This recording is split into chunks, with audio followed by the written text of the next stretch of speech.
Assalamualaikum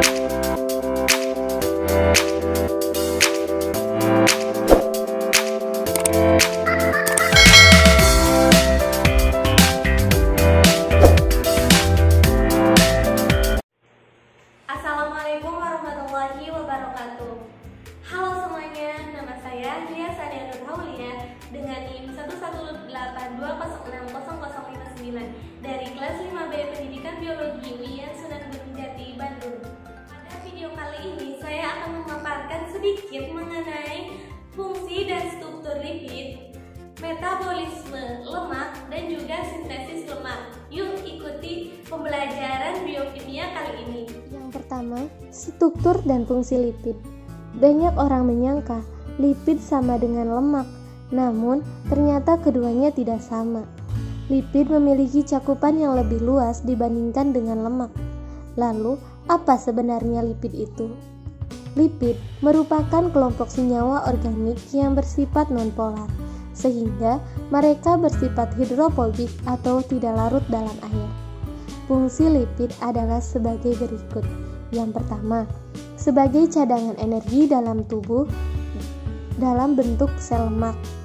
Yang kedua, pelindung organ penting tubuh saat terjadi goncangan karena memiliki struktur seperti bantalan.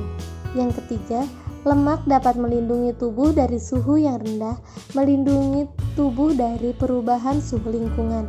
Yang keempat, salah satu bahan dasar yang dibutuhkan untuk produksi hormon vitamin, membran sel, dan membran organel sel.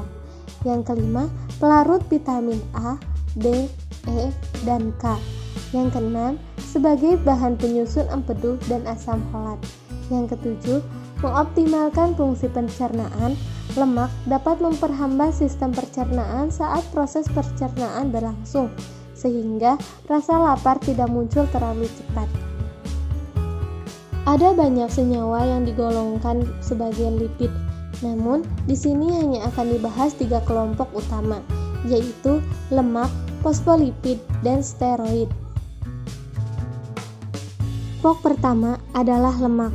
Lemak dikenal sebagai zat yang terbentuk akibat kelebihan kalori dalam tubuh. Semua lemak yang ada di dalam tubuh terdiri dari sel-sel lemak atau adiposit. Sel ini berisi molekul lemak yang disebut trigliserida. Trigliserida ini sendiri masih dapat dipecah menjadi molekul yang lebih kecil, yaitu gliserol dan 3 buah asam lemak. Kita akan berfokus pada asam lemak. Asam lemak merupakan komponen lipid yang paling sederhana. Ia hanya berupa rantai hidrokarbon yang memiliki gugus karboksil pada salah satu ujungnya. Ada berbagai variasi bentuk asam lemak. Ada asam lemak yang seluruh ikatan antar atomnya merupakan ikatan rantai tunggal, dan ada asam lemak yang memiliki ikatan rantai ganda. Jika dilihat lebih teliti, asam lemak yang seluruh ikatan yang berupa rantai tunggal memiliki 2 atom hidrogen yang memenuhi setiap atom karbonnya, sehingga kelompok ini disebut asam lemak jenuh. Sebaliknya, pada asam lemak yang memiliki ikatan rantai ganda, ada atom hidrogen yang hilang pada beberapa atom karbon sehingga terbentuklah ikatan rantai ganda.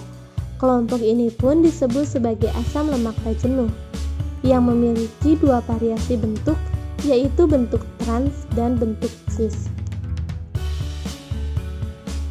Yang kedua adalah fosfolipid. Ia memiliki bentuk yang sangat mirip dengan trigliserida.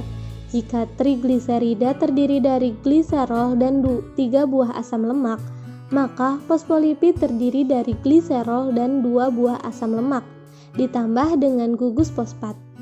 Molekul fosfolipid ini dapat dibagi menjadi 2 bagian, yaitu bagian kepala dan bagian ekor, di mana keduanya memiliki sifat yang berlawanan.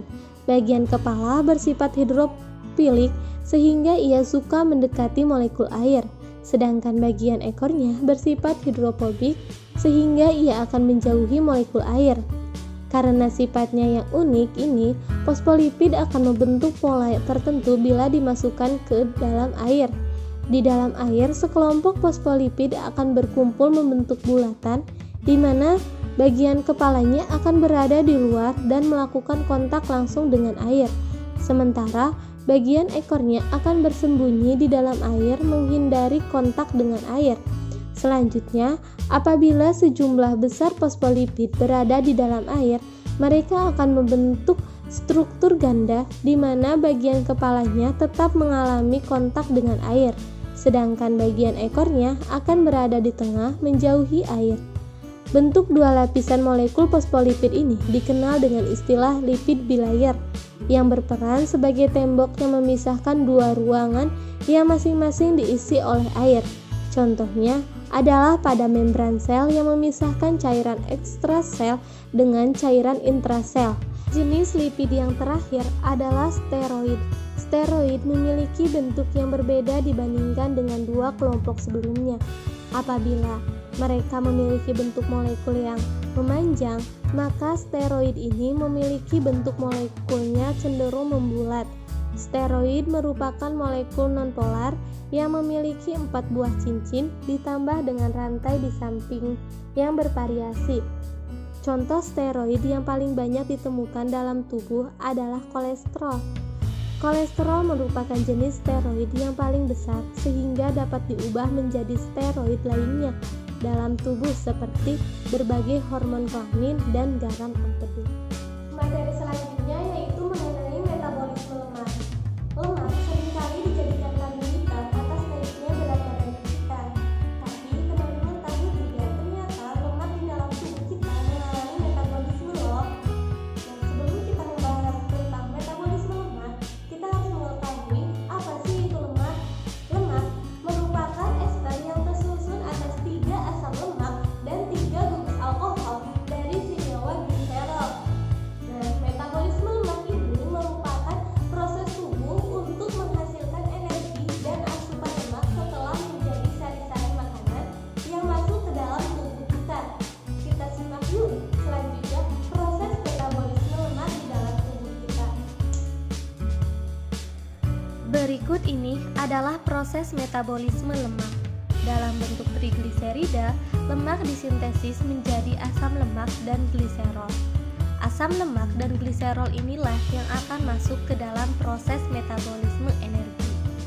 Pada prosesnya, gliserol dan asam lemak memerlukan glukosa untuk memasuki siklus Krebs atau biasanya dikenal dengan siklus asam sitrat. Dengan memasuki siklus ini, gliserol dan asam lemak dapat diubah menjadi energi. Proses metabolisme dalam tubuh.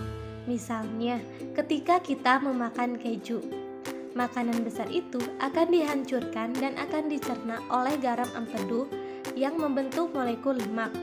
Molekul lemak akan diuraikan oleh enzim lipase menjadi molekul asam lemak dan molekul gliserol.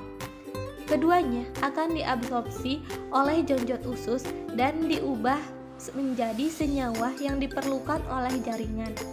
Hasilnya, sebagian besar akan disimpan dalam jaringan adiposa dan sisanya akan diekskresikan atau dikeluarkan melalui ginjal dan paru-paru. Selanjutnya adalah sintesis asam lemak. Asam lemak adalah sumber energi yang baik. Oleh karena itu, mereka disintesis dalam organisme hidup sebagai cadangan makanan jangka panjang dan sebagai penyusun struktur membran. Sintesis lemak ini adalah proses anabolik yang terjadi dalam sitoplasma sel. Ini merupakan proses di mana tubuh melakukan sintesis asam lemak. Di sini dapat dilihat bahwa glukosa akan mengalami glikolisis, kemudian menghasilkan piruvat. Piruvat ini dalam mitokondria akan menjadi asetil-CoA, kemudian asetil-CoA ini akan masuk ke dalam siklus Krebs menjadi sitrat. Sitrat ini kemudian akan bisa melepaskan OAA dan menjadi asetil-CoA kembali. Dan asetil-CoA yang terbentuk ini akan diubah menjadi malonyl-CoA oleh asetil-CoA karboksilase. Dan malonyl-CoA inilah yang nantinya akan memasuki proses sintesis asam lemak dengan bantuan NADPH. Tanpa NADPH, proses sintesis asam lemak tidak akan terjadi. Jadi, asam lemak yang pertama terbentuk dalam tubuh adalah palmitat dengan C16 yang nantinya palmitat ini jika tidak dibutuhkan tubuh sebagai sumber energi akan diikatkan oleh gliserol 3-fosfat menjadi TG, dan TG ini akan ditransportasikan dengan bantuan VLDL melalui darah dan akan disimpan dalam adiposa ataupun di hati.